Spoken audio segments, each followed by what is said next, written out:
Hey everyone, in this video I have a couple of goals. I want to walk through quickly the Azure Resource Graph as a way to very efficiently find information about anything that's within the Azure Resource Manager through a very simple query. Then I want to take that and leverage the Azure Resource Graph from PowerShell and then take the PowerShell and make it available through an Azure function that we can call through a RESTful API. So the goal is to kind of showcase all of those things together. Now to start with, I have the Azure Resource Graph Explorer open, and I use my standard kind of query language here to search the graph. In this case, I'm searching for resources that are of type virtual machine, and what I have is the guest OS name of the operating system. I don't know the VM name, it may not be the same.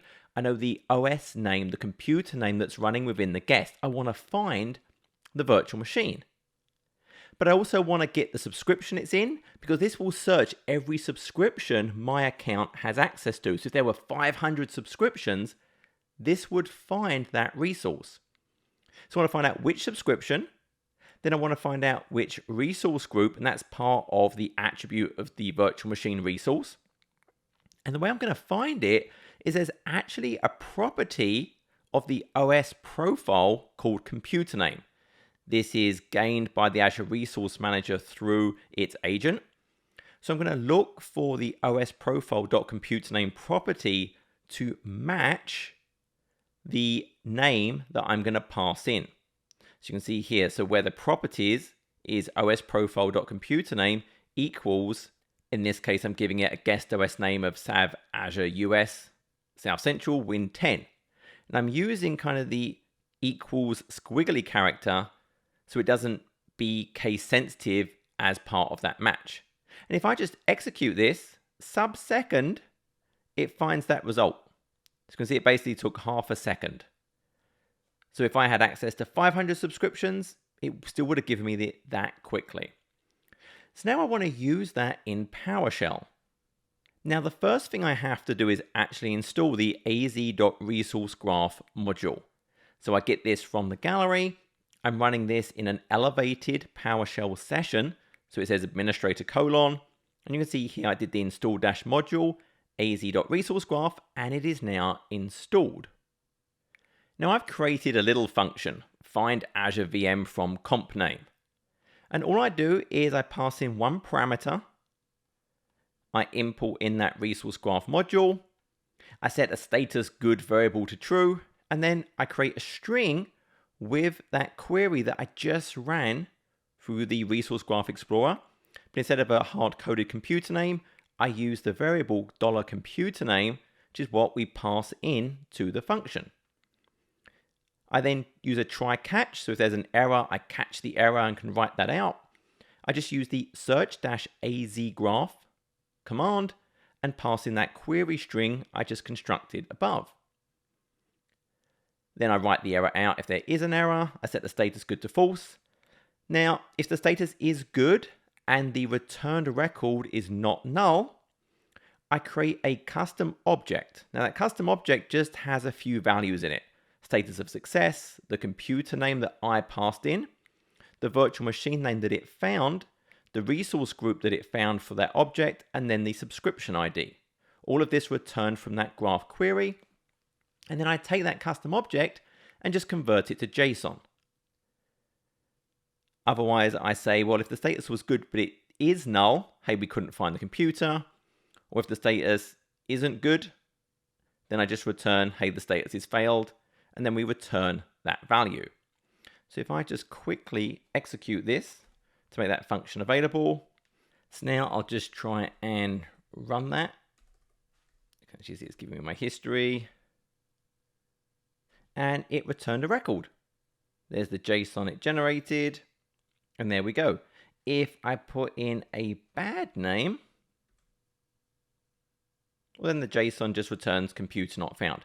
So I have a bit of PowerShell that, as you can see, is calling the Azure Resource Graph. Super simple, super fast. But now I want to make it available through a RESTful API. Maybe I have other applications that know a guest OS name, but need to find the virtual machine resource. And the best way for me to run PowerShell in Azure today is actually an Azure function. Azure Functions now actually have a whole runtime built around PowerShell. And of course, it's serverless. I'll only pay for the actual cycles I use when it's running my PowerShell. So back in the portal, what I'm actually going to do is I'm going to go home, I'm going to create a resource, and we're going to create a function app. Now it's going to create an app service plan behind the scenes as well. So I'm going to pick a resource group for this. So I created one here, my US South Central PS function. What is my function app name going to be? So we'll just call it func VM resource find. So that's available. I'm going to publish it as code. My runtime stack, you can see all the options available, but I'm going to use PowerShell Core. Version 6 is what we have today. You can see the regions I can deploy to. I'll pick South Central. It's going to use a storage account. Windows operating system. I want serverless for the plan type, so it's just consumption. We really do want app insights. It lets us do the debugging, see the errors coming out, so we can either create a new one or use an existing. Not going to worry about tags, so just go ahead and create that. The deployment is now complete, so I'll jump over to my new function. And we can see there's try the new functions management experience. So I'm going to do that. Now, before we actually dive into the function, we can see, hey, I have the functions available here. There's also some application files. There's some configuration. And then there's actually advanced tools. One of the nice things this does is give me debug tools. It gives me a console. It gives me a nice file explorer. And once in here, I can just select debug console, the type, and now I can move around my environment. I could add files. I can drag and drop. Note, this version of PowerShell is not the same place my code is running. If I actually look at this, well, this is just version 5. It's the desktop edition. Whereas our actual serverless function runtime is core version 6. But I can still go and look around the file system. I can still do basic debugging here. Now there's a few things I do want to do. Firstly, before I start doing any code, if we look at my environment, if we scroll down, we'll see identity. I want a managed identity. So I'm going to hit save. So now my function will have an identity created in the Azure AD. I can then give it access and rights to various things. And it actually gets used automatically, which is a really cool thing. And what I'm going to do is, because I'm going to search for resources, I will go ahead and give that identity read access to any subscriptions management groups I want to be able to find things in.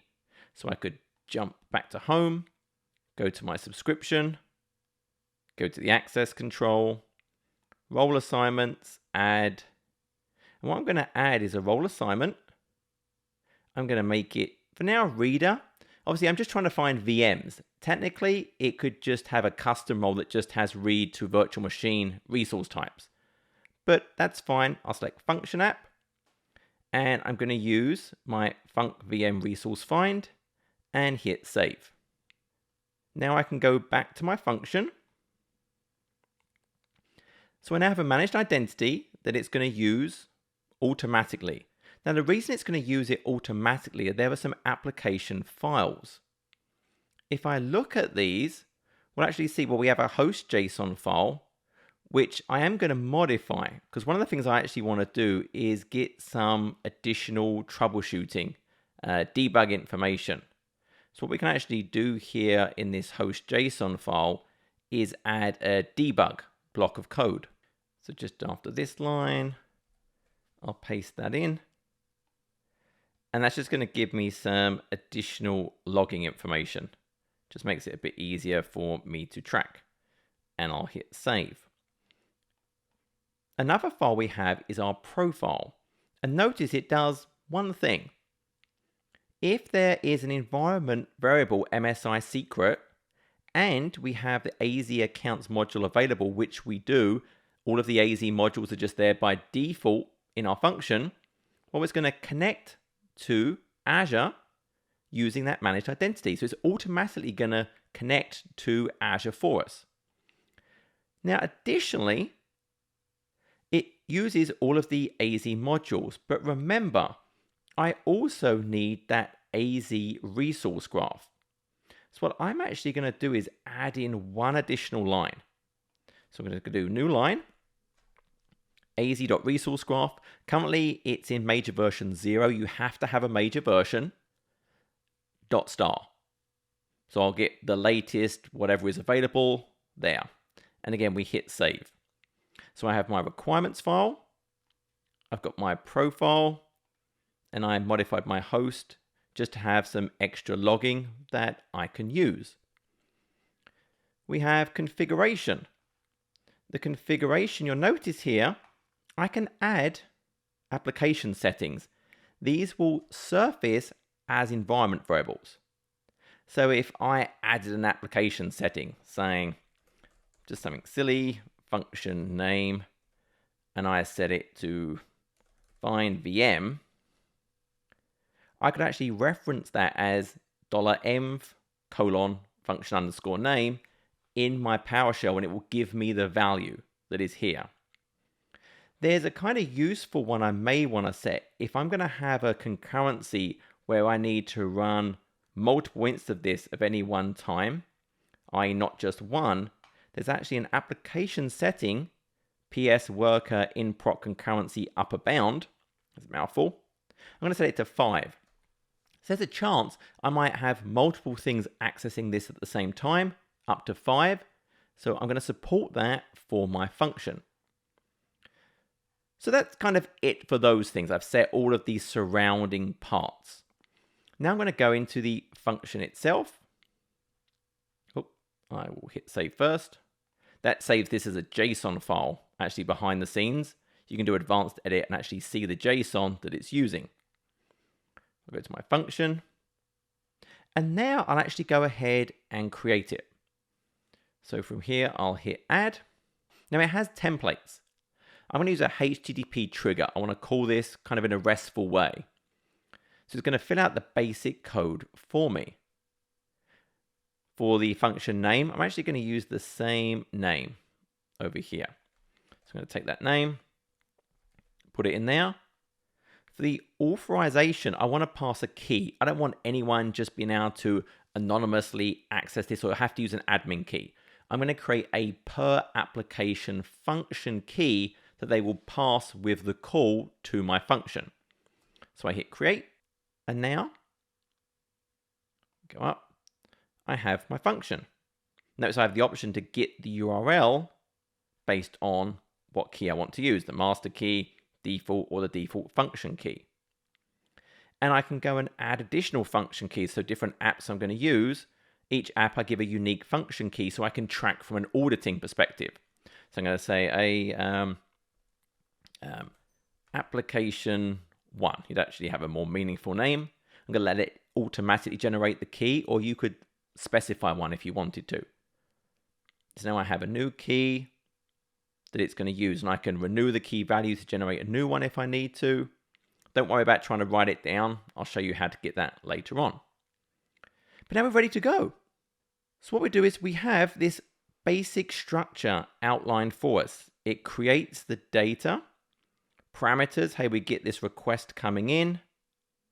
It writes out to the host, hey, we've triggered this. It generates the body with our result, and then pushes that out at the end. So what I want to do is take that code I wrote and kind of massage it into this particular function. So we have to change a few things. I can't just take that function as I had it, but I don't need to change that much, which is kind of the good thing. So the first thing, it's looking for a parameter .name. Now for me, I'm passing it kind of that computer name. So I'm going to just add computer name into here. And what it's doing is either I can pass this as part of kind of the request. Or what I'm going to do, I'm going to actually set that variable as well. It's computer name. So if this has not been passed via the sort of query parameters, so if that is not there, then I'm assuming it's been passed as part of the body. So we can basically pass it in one of two ways, as part of the query parameters, or actually create a JSON body and send it as part of the request. Now its functionality is just saying, hey, hello. Well, we don't want to do that. We want to do something a bit more advanced than that. So what we're going to do in ours, remember, is I'm going to put in the import module, AZ resource graph. So we'll put that in. And then the rest of the code is really the same. So I'm going to create my little, I'll just take all of my existing code and paste it in here. So we had our status good. We ran our query. Let's just tidy up the indentation a little bit. There we go. We run the query. This is looking for $computer name.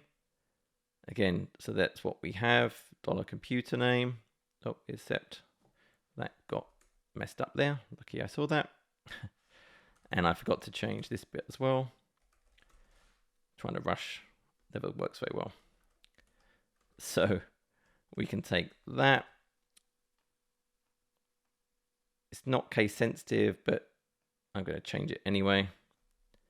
So we're looking up for that value that we pass in the request. We're going to find that one way, or we'll return we couldn't find it, or we'll return an error. And so at this point, we've kind of generated all of these different value JSONs.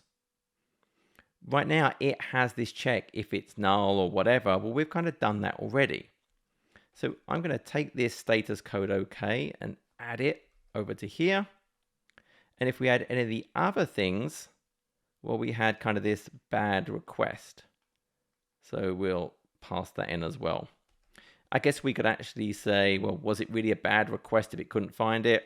Again, this is just an example. It's not really that big of a deal. So I'm going to take that bit of code out.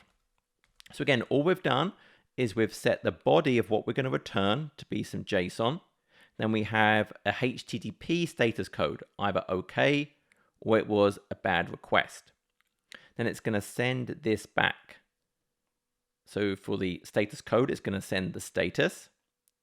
For the body, it's going to send today $body. We're going to change that to that value JSON that we generate. I'm going to hit save. And notice it's saving it as run.ps1. Now we can test it. Now what I can actually do here is it will give me the ability to populate it. So rather than having to write an application, I can actually just pass it in here. So I'm going to say, well, computer name.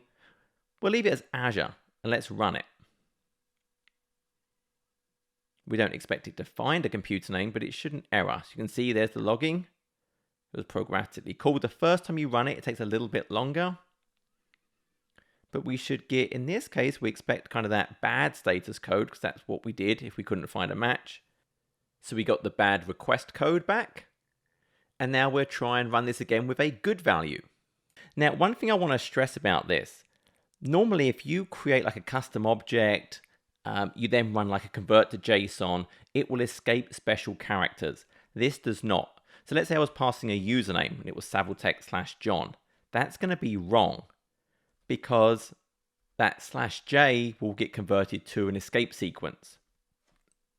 I need to escape it using another slash. So then that would be valid and would go through correctly to my function. So let's change this to Sav Azure US South Central Win 10 and run it again. You notice I do have that logging over here, so I could actually be writing other stuff out if I wanted to see exactly what was going on behind the scenes. And I'm running this within here, kind of messily. You could absolutely, and what I'd normally do is there's an emulator I can use in VS Code. I would actually normally edit the code in VS Code and I can hook in. There's better ways to do this. This is kind of me just doing this in a dirty manner. So you can see here that, well, that actually worked. So if the HTTP response code was okay, and there's the content, actually sent me that result. But that's kind of showing me, hey, I've created a function. I've actually created this. And again, behind the scenes, if I jump over to the debug, this is the file system. I can go to my site, www, and there's all of those files. There's my function. There's the code. There's the JSON for my function. I can download these. I can edit. If I had temporary files, well, I can go to $m:temp, etc. So I can do and look at all of those things actually from here.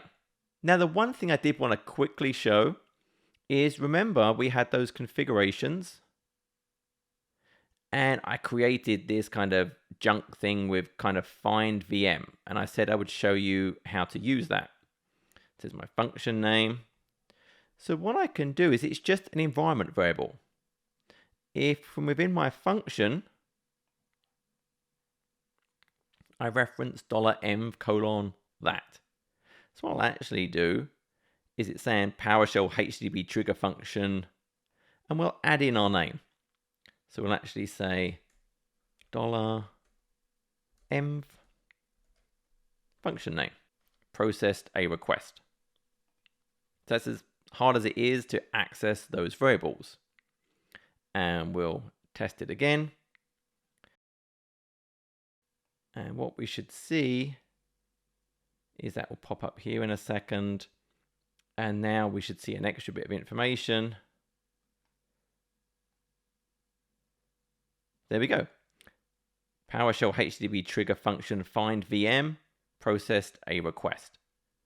So you can actually see that, hey, that's how hard it was to reference those environment variables. So let's say I had a storage account I wanted to use. Rather than hard coding the values in, I would actually put those as application settings. Then I could have them like deployment slot specific. I want to avoid having anything kind of hard coded actually here. So we've created a serverless PowerShell function that hooks into the Azure Resource Graph. Now, to actually use it, I have to get the URL. This is where I can say, hey, function key, I'm going to use app1, copy. Now, just quickly before I show that test harness, this is a different function. And this one I wrote to actually perform a temporary elevation by adding a certain user or group to a local group in a VM. Now, for this one, maybe I had a module that isn't from a repository, so I can't just put it in that prerequisites file. You notice here I've kind of commented out, well, importing the module from a location. Remember I showed you that debug?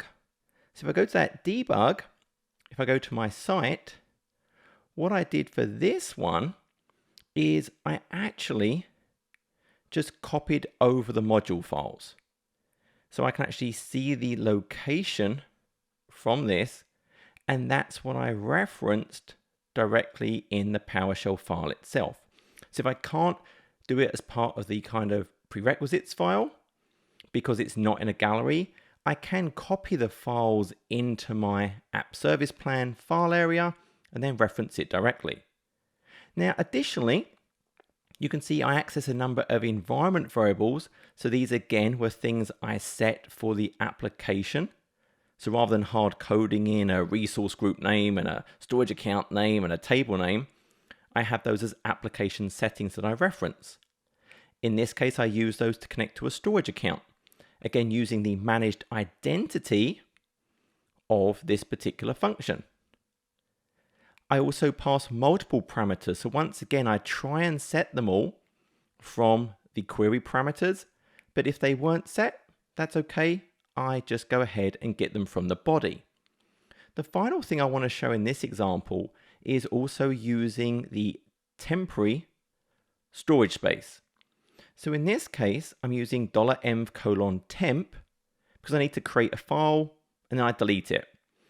So what I do is here, I create a temp file name. I use new_GUID because I want a random name, because remember that concurrency. Maybe I have this function running 5 times at once. I can't use just a static name. They would clash. So I create a file name based on a GUID. I then create that file in the temporary storage space, I use it, and then I remove it. So I just want to kind of show this as a little bit more advanced example, showing that temporary storage area, showing multiple parameters, showing I could use modules from other areas on that file system. Now let's go back and continue using that URL we copied from our other function. Now this is a very simple little bit of HTTP calling from PowerShell. So here's why I put in that URL. You need to protect this code. The app should keep this somewhere very secure, maybe some kind of a key vault, something hardware based. Don't just have this in the code like this. This is kind of super vulnerable. If it got compromised, I would create a new version of that key.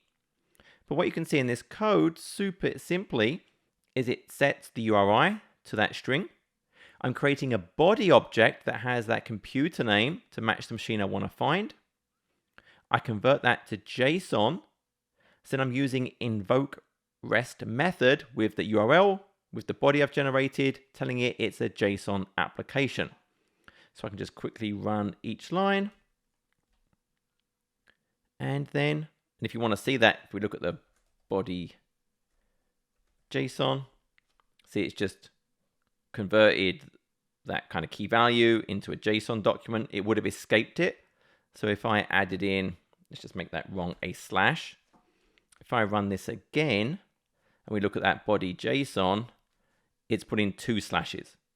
So it will make sure it's valid JSON for us. So that's kind of a good thing. Now I'm going to invoke it using REST method. So I'm going to call that. So returned already. Let's look at my response. And we can see it actually took the JSON and converted it to the values. That was it. So that's something nice that the REST method does. Now I could also have used web request. And I'll show you that super quick. Web request will not actually evaluate and convert that JSON. So I'll run the same thing again.